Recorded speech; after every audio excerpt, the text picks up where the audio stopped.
Samahan niyo kami na magstay here in Baguio for 10 days.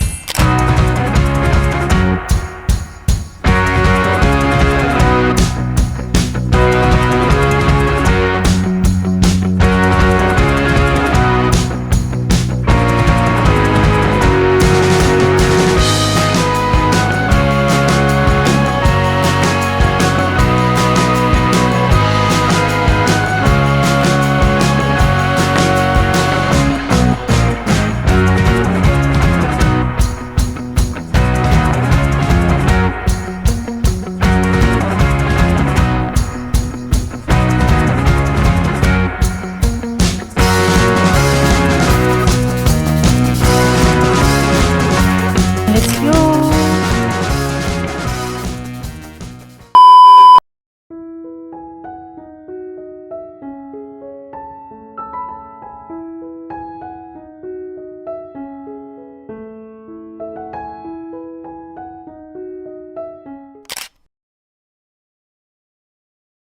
Dito kami ngayon sa triage. It's 6 in the morning. Malis kami ng Manila around 2 ba? Love. So waiting kami dito sa triage. Si Mr. C nag-message. Sobrang lamig. Talagang susuotin ko to sa labas. Dahil yung mga jacket na dala ko nasa loob pa ng luggage. Nag-breakfast lang kami. Nag-drive na kami sa daan. Sakto, spicy champ yung in-order ko. Mainit. Mangang sa bibig. Sobrang lamig. Kaya nandito kami sa loob ng car naghihintay. So, number 26 pa kami. Sana tawagin na kami agad. It's a success! Doon na kami sa aming triage.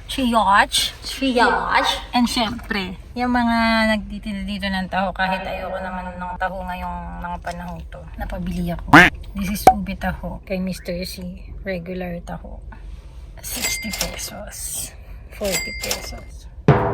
Mahal. Pero help na lang din natin sa ating mga magtataho dito sa Baguio City. Inaubos na ni Mr. Sinto niya para siya mag-drive. Yung dinaanan namin last time na nagpunta kami dito sa May Cannon Road, doon talaga haharangin ka ng mga soldiers. Tapos i-accompany nila kayo going here sa triage. Pero dito sa kabila, open siya. Makakapasok ka talaga ng Baguio. So parang integrity mo and honesty mo, napupunta ka sa triage. Pero syempre may consequence yun kasi hinahanap yung slip na binigay dito sa mga establishment, sa mga kainan, sa mga yun, hahanapin siya. So, kailangan may ganun kayo. And, parang meron din kaming na case. Hindi yata sila makauwi kasi hindi nagpa-triage yung iba nilang kasama. So, yun. Compliance lang tayo. And para rin yan sa safety natin. So, yun lang. Kung tutuusin, after mo mag-triage, ito yung simple paper lang yung i-release nila. Pero ito yung hinahanap kasi sa mga establishments like what I've said earlier.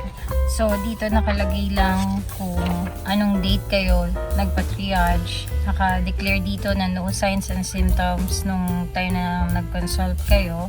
Tapos kung ilan kayo. Tapos, yan, may signature syempre nila. Tapos, meron na rin na siyang nakasulat na home quarantine instructions.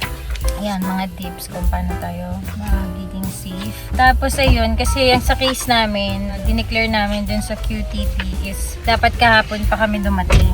Pero sabi namin, in-explain naman namin.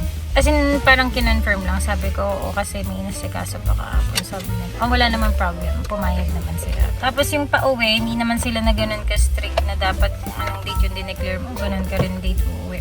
Pwede naman daw.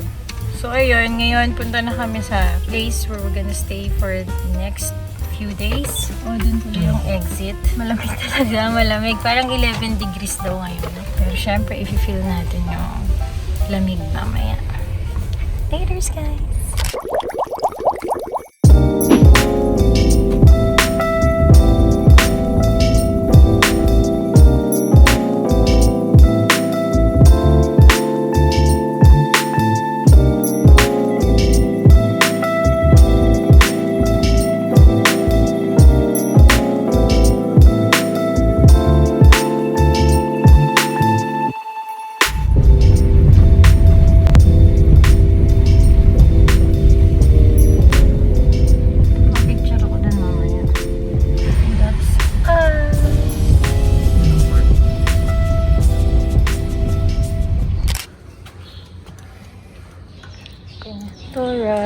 Baguio City.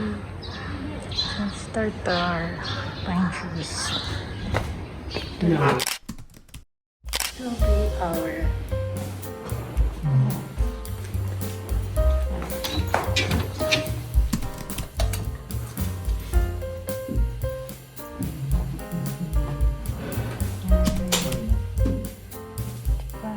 Comfy na comfy. Hello guys! We're back. So, nasa day 1 pa rin kami. Ang unang-unang kong ginawa pagkarating sa bahay ay nag-triple ng jacket. 1, 2, 3. Kasi nga, 11 degrees, nalalamigan ako. Lamigin talaga ako. Tsaka ang lamig talaga. Tapos dun sa place namin, sobrang lamig talaga. Nung lumabas kami, medyo warm naman. So, I think kaya ko nang magtanggol ng isang level. Dinalwa ko rin kasi yung pants ko. Yan, umidlip muna kami. Nag-nap kami ni Mr. C kasi syempre iba pa rin yung nakapahinga, diba? Back to work na rin kami. Right now, we're going to Grumpy Joe. Medyo isa siya sa mga bagong kainan dito sa Baguio. From our experience, lagi siyang puno. Pero today, medyo may time kami. Not sure if makakapaghintay kami. Pero yun, sana magkaspat tayo sa Grumpy Joe.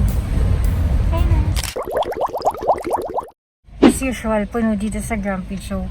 Pagdating namin, sabi wala ng parking. So, dinidiscourage na kami na mag-stay. Tapos, habang kausap namin si Kuya na nag-a-assist, biglang may nag-exit na van. So, may space na for us. Thank you, Lord. Pang 9 daw kami. Okay na yan. Minsan nga sa ramen, pang 13 tayo, pang 16, hinihintay natin. Push na natin to. Malapit lang yung place where we stay dito sa Grumpy Joe. Mga less than 2 kilometers, kaya okay lang din. Tinamad lang talagang bumangon niya agad kanina.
Doon na kami sa Grumpy Joe. Grabe, sobrang puno talaga sila lahat. Tapos, namin take out. Ang bill namin, 1,000 plus lang. Ang dami pa namin na take out. Tapos, meron kami na take out na chicken finger something, ganon. Eh, yung dip, pag nag-request ka, may additional charge na 35 pesos. So, sabi ko, wag na lang. Kasi yun, binigyan na lang ako ni Kuya Ferds. Thank you, Kuya Ferds. Shout out. Going back na kami. Bye. Dito kami sa My Minds View. Bumili kami ng mga paracetamol just in case. Bumili sila ng coffee. Tsaka, bumili kami ng conditioner kasi shampoo lang nadala namin. And syempre, ang mahiwagang kumot na Aska. Our favorite kumot from Baguio. Kasi nga, sobrang lamig, pandagdag namin. Sobrang lamig talaga dun sa kain namin. Pandagdag. Mas mainit pa sa labas kaysa dun sa bahay, di ba la? Hindi na naman kami kasya ng love sa isang frame. So, pauwi na kami. Pahinga ulit. Chill lang tayo. Okay, bye!